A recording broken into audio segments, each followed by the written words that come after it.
Bismillahirrahmanirrahim. Assalamualaikum warahmatullahi wabarakatuh. Gimana kabarnya hari ini? Semoga tetap sehat ya. Sebelum kita mulai pembelajaran, alangkah baiknya untuk kita berdoa dahulu. Berdoa mulai.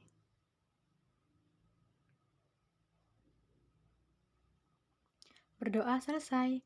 Nah, anak-anak semua, hari ini lagi-lagi kita masih membahas tentang bab lingkaran, yaitu lingkaran bagian keempat atau bagian terakhir. Nah, jadi kita udah 4 pertemuan bahas lingkaran ya.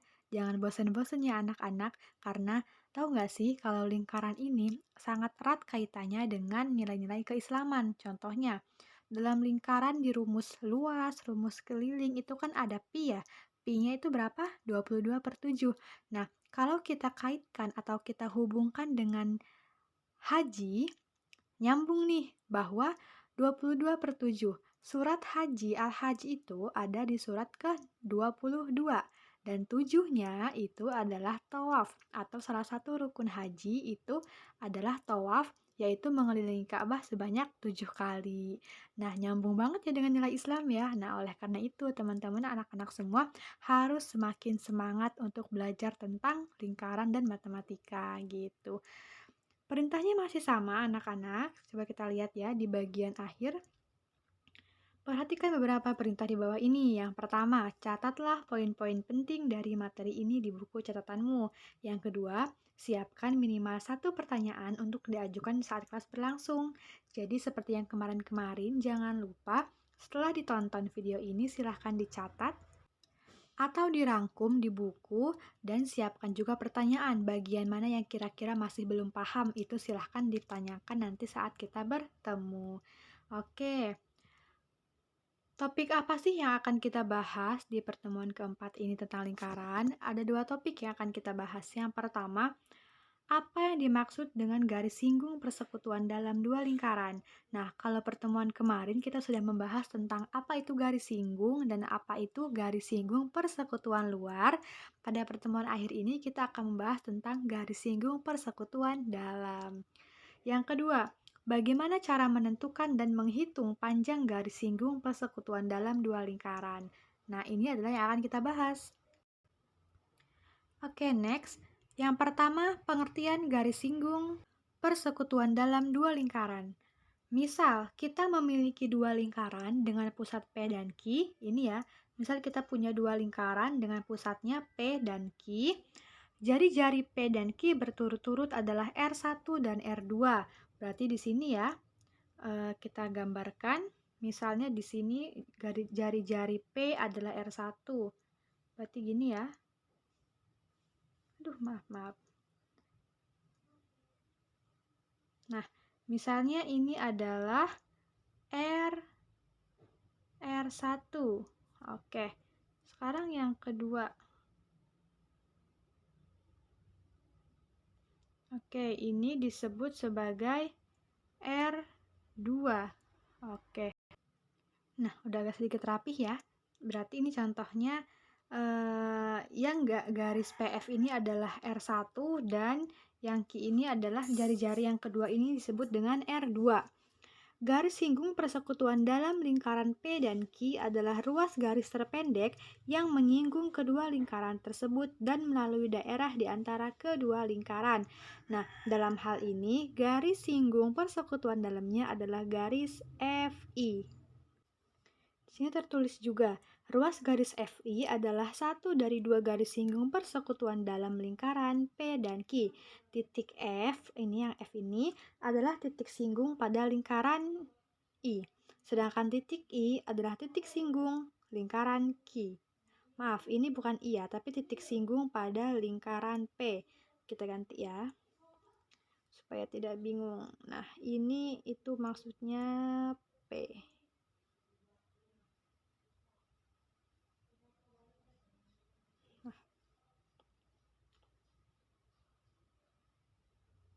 P ini ya. Oke.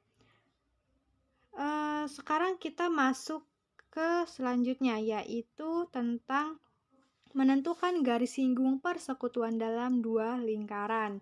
Bagaimana sih cara menentukan garis singgung persekutuan dalam 2 lingkaran? Caranya adalah yang pertama, kita lihat dulu gambarnya. Kita harus tahu dulu keterangan-keterangan dari masing-masing garis dalam suatu lingkarannya. Keterangan nih, P dan Q. P dan Q adalah pusat lingkaran. Lalu R1 yang garis tadi yang sebelah sini, belum kita gambar ya. Sebentar, saya gambar dulu. Nah, sudah Ibu gambar.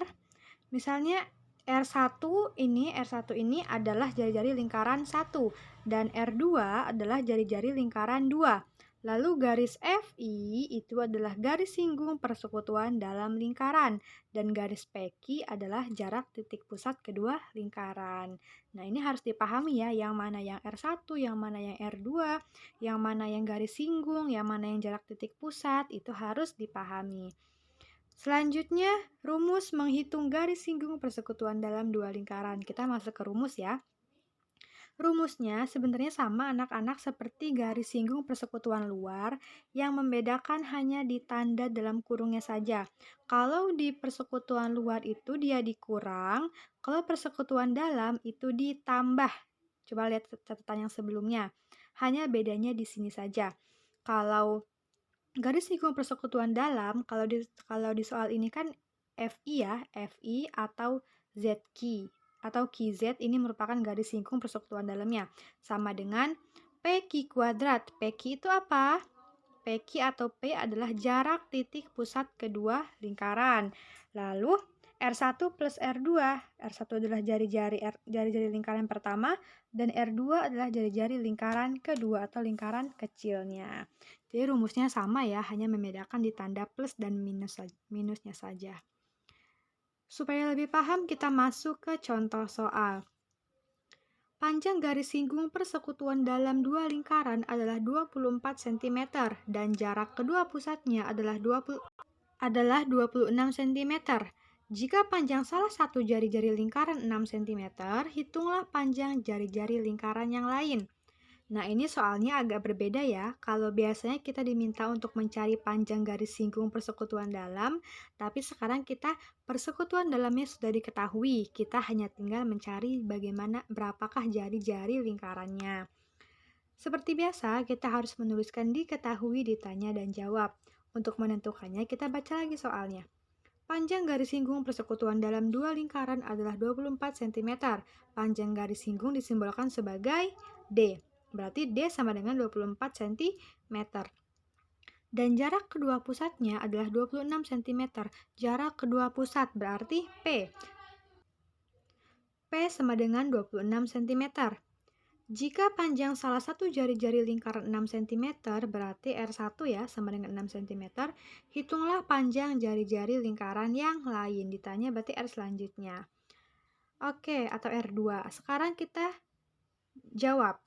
Pertama kita masukkan rumus dulu. Rumus mencari persekutuan dalam dua lingkaran.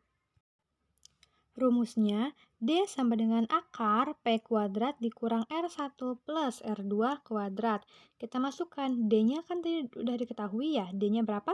Iya, D-nya 24 cm nih.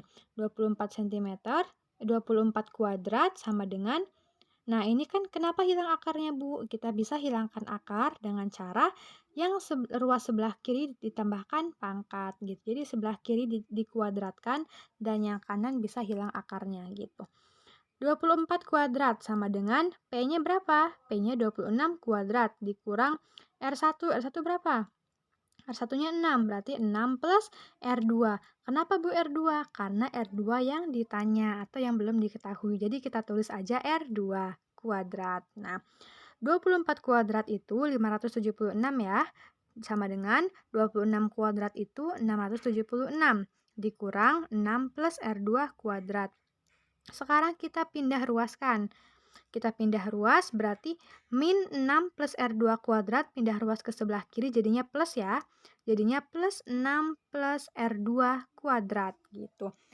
Jadi kalau dia dalam kurung harus ikut semua ya, tidak boleh 6-nya saja atau R2-nya saja, harus semuanya 6 plus R2 kuadrat gitu. Sama dengan 676. 576 sebelah kiri ini kita pindah ruas ke sebelah kanan berarti menjadi negatif. Makanya di sini negatif 576. Lalu 6 plus R2 kuadrat sama dengan 676 dikurang 576 itu 100. Dan seperti tadi, kita bisa menghilangkan akar dengan cara menambahkan kuadrat. Begitupun sebaliknya, kita bisa menghilangkan kuadrat dengan menambahkan akar di ruas sebelahnya. Berarti kalau di sini kita hilangkan kuadratnya jadi 6 plus R2 ya, sama dengan 100-nya jadi nambah akar, jadinya akar 100. 6 plus R2 sama dengan akar dari 100 adalah 10. Lalu tinggal R2-nya nih. R2 sama dengan 10 dikurang 6. Loh Bu, kok dikurang 6? Iya, karena yang 6-nya pindah ruas ke sebelah kanan. Ini kan positif ya, pindah ke sebelah kanan jadi negatif. Berarti R2 sama dengan 10 dikurang 6 itu 4. Ketemu deh, berarti jadi panjang jari-jari lingkaran yang lain adalah 4 cm. Paham ya? Oke, cukup sekian materi kita pada hari ini, materi yang terakhir. Ibu ingatkan lagi, jangan lupa dicatat atau dirangkum poin-poin penting pada video ini. Dengarkan baik-baik, disimak. Dan kalau ada yang kurang paham, silahkan tulis pertanyaannya dan diajukan saat kelas kita berlangsung. Atau tanyakan kepada ibu saat kita ketemu di dalam kelas. Semoga bermanfaat ya. Ibu minta maaf kalau ada kesalahan. Wassalamualaikum warahmatullahi wabarakatuh.